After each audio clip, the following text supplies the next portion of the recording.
Girls Inc., we celebrate our accomplishments and learn from incredible mentors in our community.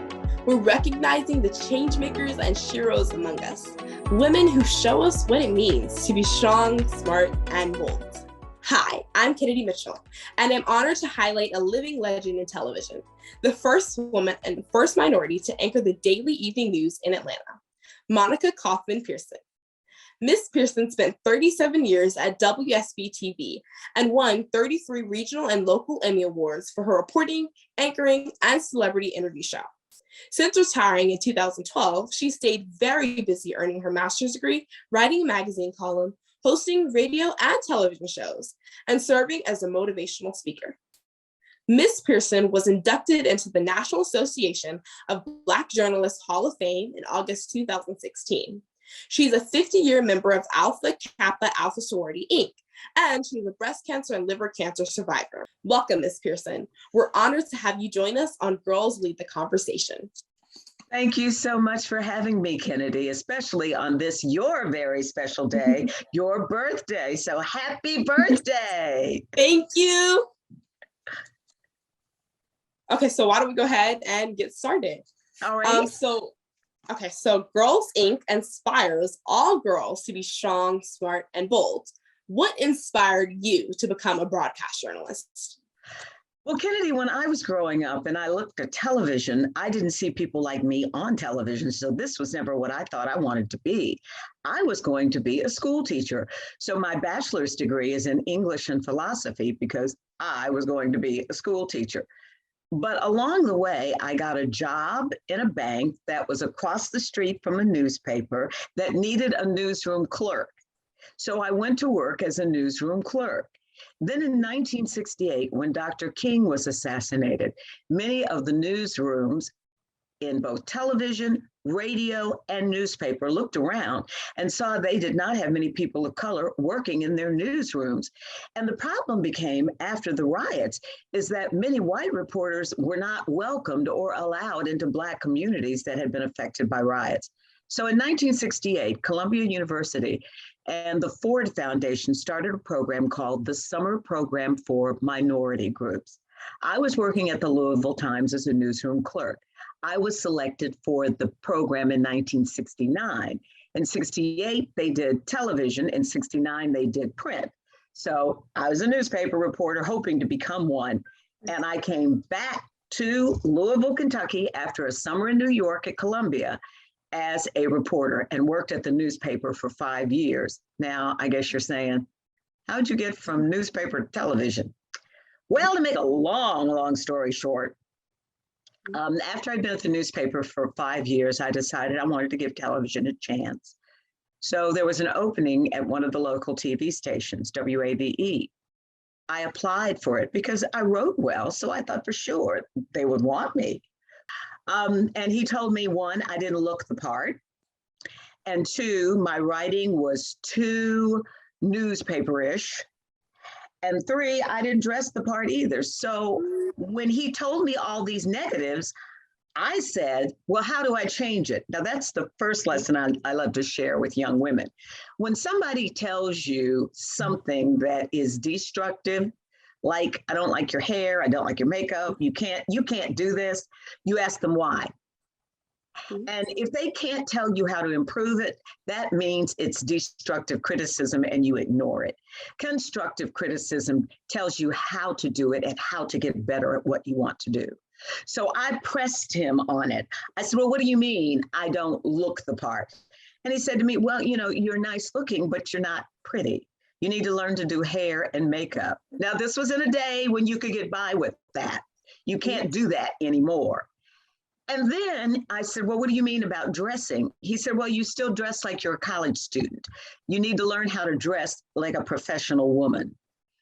So what did I do with it? Well, I took a charm course to learn to do hair and makeup. I changed my clothing attire from that of a college student to an adult woman. And I always tell my young people, you get the most education you can get. You make sure you learn to talk to people, even no matter what job you're in. Every job you do is an example of who you are. All work is good work as long as it's honest work. So you never know who's on the other side of that counter who could help you later on in your career. So that is the abbreviated version, believe it or not, of how I got into television. And it's mainly being comfortable with who I was, knowing my value, and sharing that information when people ask.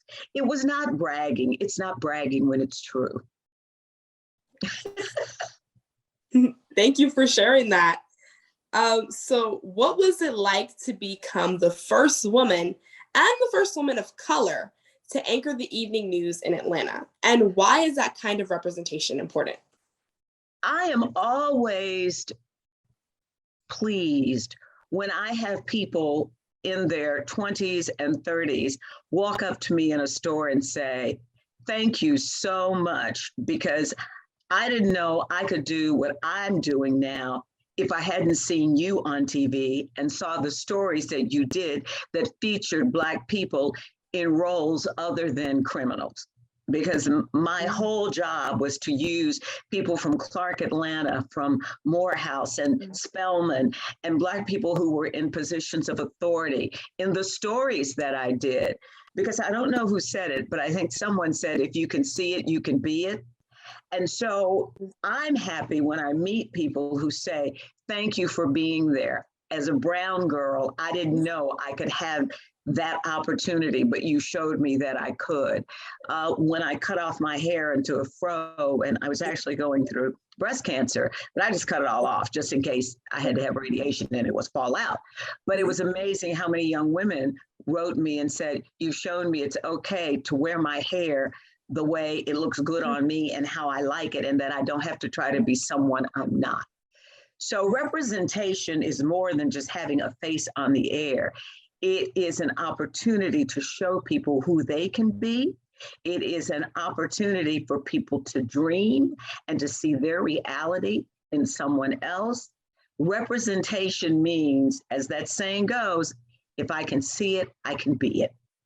Yes, I definitely 100% agree with you on that one. So I'm involved in theater, and I love learning about history, especially African American studies. So what was your favorite subject in school? Interestingly enough, it was history. I love history. I love reading books based on history. I love biographies that are historical in nature. As a matter of fact, my master's degree was on Jefferson Franklin Long, Georgia's first Black U.S. representative in 1872, who was from Macon, Georgia. And to be able to find things that other people didn't know about when I was writing my thesis, I found his old rocking chair that's in the Historic Society down in Macon, Georgia. I found his book that he kept, like a journal, when he went to Congress, and the names, the autographs that he collected of all of the very few Black representatives from other states who were there. This was 1872, right after the Civil War. So I love history. I think we can learn from history, great stories in history. So that's my thing. History was and still is my favorite subject. Yes, mine as well. Okay, so finally, when was there a time in your life that you needed to be strong, smart, and bold? Ooh, you would ask me this today. Well, I've just had that time. It's not the first time, but the most recent time. In November, I met a friend in the parking lot at a restaurant. And she asked me, what are you doing these days? And I told her, and she said, well, wouldn't you like to do more television? And I said, I would love to. And she said, well, I now work for Gray Television, which is WGCL and Peachtree TV. And she said, would you consider doing close-ups on our channel? Now, mind you, I've been with Cox and with WSB and KISS 104.1 for 42 years. And so I had to sit down and think, do I really want to do this? Because if I do it, I'm going to lose some friends, people I worked with for years. If I don't do it, I'm going to be miserable because this is an opportunity, again, to do a show that I absolutely love and that WSB no longer could do. So I put on my big girl panties and I said, I'm going to go to WGCL and I am going to do this show. Yes. And, you know, I learned a long time ago, someone said to me, well, what if you fail? Well, to me, my mama used to always tell me, nothing beats a failure but a try. So I'm going to try. And if I fail, it's not the end of the world. It just means it wasn't the right time for me. But I prayed over it. Thing is, it happened quickly. And I had to make a decision quickly. And it was a hard decision to make because of my long-term relationship with people and a place that gave me a start. Yes. And when you feel that loyalty, you get a little nervous about pulling away from it. But I may be leaving the company, but I'm not leaving the people who work there. I still consider them my friends.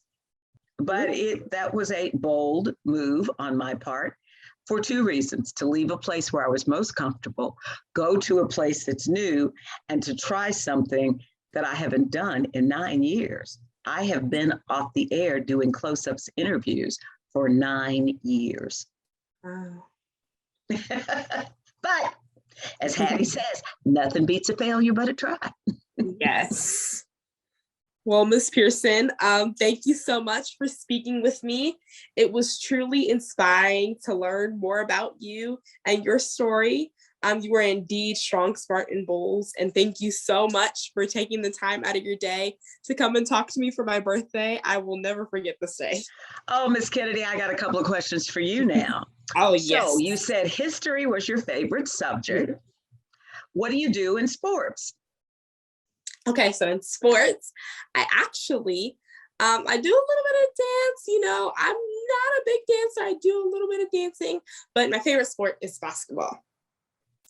So you play basketball? Yes, I have What a position? game. I'm post. Yes. I'm impressed. So what do you hope to be one day? What career are you considering? Well, to be honest with you, the career I'm most considering right now would probably be acting. I would also like to be a CEO and an interior designer at the same time. So what has Girls Inc. done for you?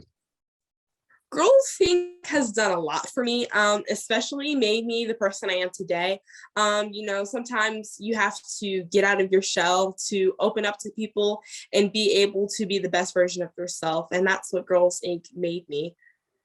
So what were you like before Girls Inc.?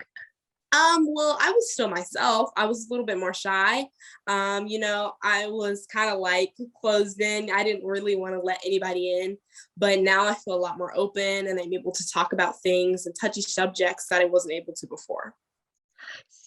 Girls Inc. is doing a great job, not just with you, but with girls all throughout our community. Yes. It has been such a joy talking to you. So I got to do one thing before I leave.